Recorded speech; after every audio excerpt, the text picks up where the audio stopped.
Welcome back to the Morph Your Mind podcast. I am your host, Justin Wright. My co-host, Chrissy Barron, will be on here in a little bit.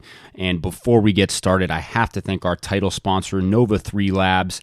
If you use the discount code podcast15, that's podcast, the number 15, at NOVA, the number 3, LABS.com, you can save yourself some dough on some great quality supplements.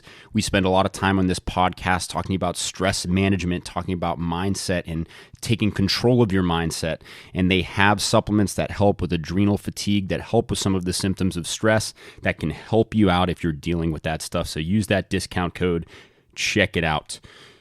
So this week, we are talking about how to look to your past experience or how to pull from your past successes during times where you find it difficult to maintain forward momentum, or if you've dealt with a recent failure.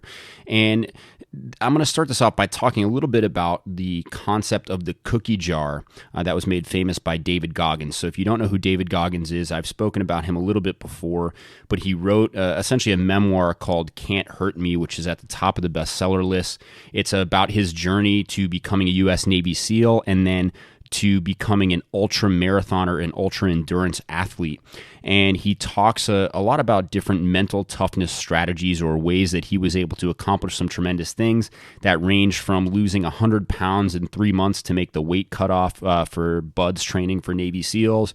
He ran 100 miles in 24 hours, actually 101 miles in 24 hours without training for it to qualify for another ultra marathon. And then he ran the Badwater ultra marathon. He also helped himself qualify for that by running the Hurt 100, which is a 100-mile course in Hawaii.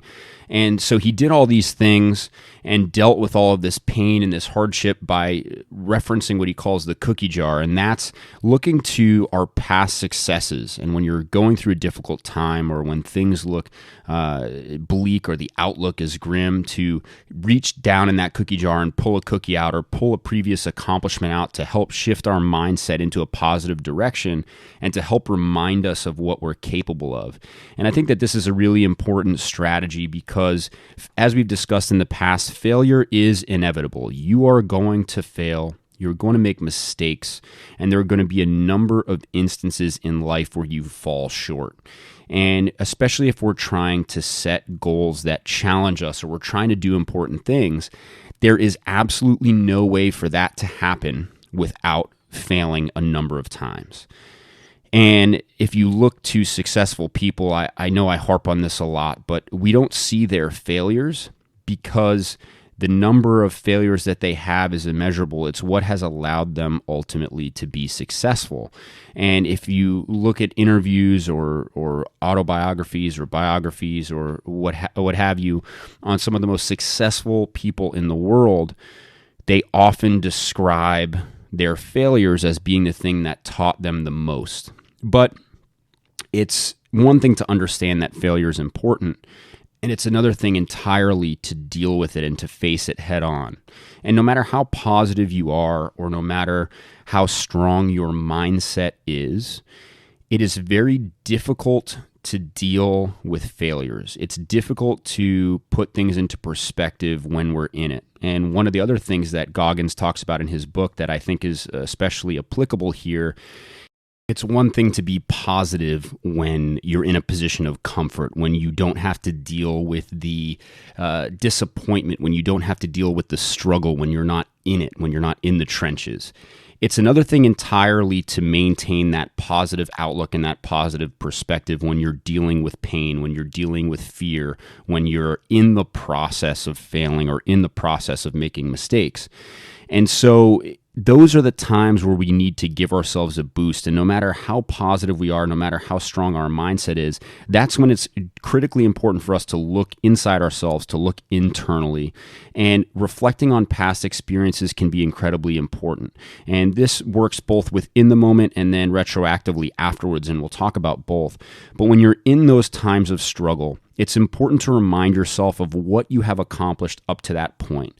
And learning to put things in perspective is an acquired skill. It takes time. But when you're in the thick of it, when you're struggling through something, maybe you've hit a small failure, what a lot of people tend to do in that situation, even if they train themselves outside of it, even if they have a strong mindset or a strong will, in that situation, people tend to get frustrated and they tend to get down on themselves. And I want you to try to think back to a situation where maybe you've fallen short or maybe something bad has happened. And I find myself guilty of this as well. Everything's going fine. Things are going according to plan. It's just a normal day. And then inevitably some monkey wrench gets thrown in your plans. Our gut reaction as human beings a lot of the time is to have a negative response to that situation, is to respond by being frustrated that things aren't going according to plan, or to briefly complain or harp on the negative situation that has happened. Now, if in those situations you focus on the negative, then it becomes incredibly difficult for you to maintain a positive outlook moving forward, and it becomes even more difficult for you to take positive action, because the more time that you waste reflecting on what is bad, the less time and energy that you have available to take action in a positive direction. And so in those situations, I want you to grab a hold of yourself and pull yourself mentally out of that. Take a step back for a second and look at the situation for what it is and say, okay, yes, this is going south. This is not what I want it to be. This situation is going poorly. But what I need to do is get my head straight, and I need to find a way to move forward. I need to make a decision. I need to make forward progress.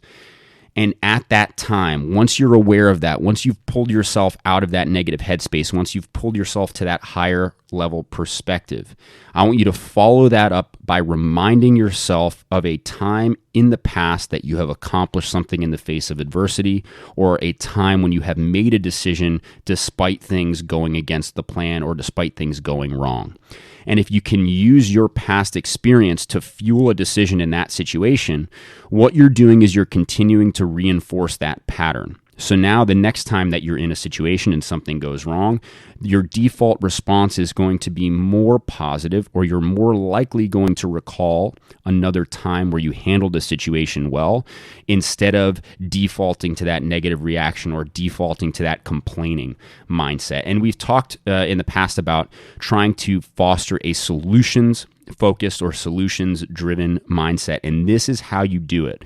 Anytime something bad happens, you need to stop your initial reaction. You need to be aware of how you're reacting to that situation. You need to pull yourself away to a higher level of thinking briefly. And you need to reinforce that positive decision-making by recalling a time where you've done it in the past. So you're using that cookie jar, as Goggins describes, or you're using your past successes to refocus in that instant and move yourself forward. Now, if we're talking about reflecting after the fact, so reflecting is important whether or not you handled that situation correctly. So let's say, you are disappointed in how you handled a stressful situation, or you're upset at a negative reaction, gut reaction that you had. Reflect on it after the fact. Go back and journal, spend some time thinking about that situation and say, okay, I know that this time I reacted negatively, or I was a Debbie Downer, or I complained, but next time that happens, I'm going to be more positive. And so what I want you to do is to look back on recent times that you've experienced hardship, or recent situations that you've maybe handled poorly, or times where you've been negative, especially towards yourself, which is very common.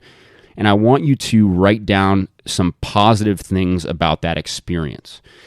And so what you're going to start to do, if you can pull the positives out of negative situations, is you're going to be able to now start to relate your accomplishments or your ability to handle negative things in a positive manner.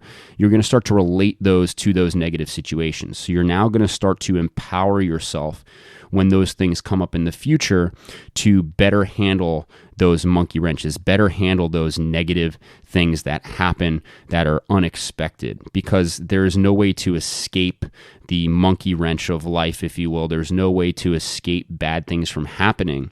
And if you're picking adequate goals and you're challenging yourself in the way that you should, I want to make this point right now, and I want you to understand this, that there is no path to greatness that does not require suffering. There is no path to success that does not require failure and hardship and struggle. And so you're going to be in situations where you need to draw inner strength from past experience. You need to convince yourself that you can make it through, that you have what's necessary inside yourself to handle those situations. And the best way that you can do that is reflecting on the positives that have come from those negative situations, reflecting on the ways that you've handled them well in the past, and using that as fuel in the future to tackle those difficult situations or tackle those struggles. So go back and journal. Try to pull the positives out of those negative situations. Focus on the things that you did well, or what is another useful strategy here is if things really did go poorly and there aren't a lot of positives that came out of it, which is okay. What I want you to do is reflect and journal on how you now, with the knowledge you have, would handle that same situation. So I want you to create in your mind a storyline, if you will, of you successfully navigating that failure or successfully navigating that situation. So now, even if you didn't handle it well, even if you reacted poorly or you weren't able to make a decision when you needed to, what you're doing is you're creating this story. You're now baking a new cookie to put in that cookie jar. You're coming up with a scenario where you were either victorious or where you handled the failure with a more level head, with a better headspace, where you had a better response to that situation. And now you can reflect back on that conversation with yourself or on that thought process the next time that you're in a difficult situation or the next time you fail. You can look back and say, the last time this happened, I reacted poorly, but I remember reflecting on what I would have done the next time around. And this is now my opportunity to win. This is now my opportunity to do it the right way, to handle it in the right way. And so now you're setting yourself up for future success by reflecting back on how the next time around can be different, how the next time around can be better. So with whatever failure we're talking about, whether it's I know Chrissy likes talking about doing this when you miss a lift on the platform. If you're a weightlifter, if you go out and you miss a lift and you have to clear your head for the next time, whether you're in business and a deal falls through or you don't get that promotion that you wanted, or your company starts to tank or something is going south, whether it's in a personal relationship, maybe you argue with somebody or you handle a conversation poorly. Whatever it may be, you're going to encounter those failures and those struggles and those hardships. But what I want you to start to do is fill that cookie jar. Start to reflect on your past wins and your past successes. Use that to fuel you to make better decisions in those situations. Or reflect back on your failures, on things you handled really poorly, and try to think about how you would do it the next time around, what you could do the next time you're in that situation to succeed. And that works the exact same way, because the next time you're faced with a struggle, with a conflict, you now have that reflection in your mind. You now have that plan in your mind for how you're going to handle it this time around. And that is going to allow you to be more successful the next time that you are inevitably faced with a failure, with some kind of struggle, with some type of short-term mistake. Because I promise you that no matter what you do, if your goals are high enough, if you're pushing hard enough, you will encounter those struggles. There's no way to avoid them. And this strategy is what will help you prepare for the next time that you face them.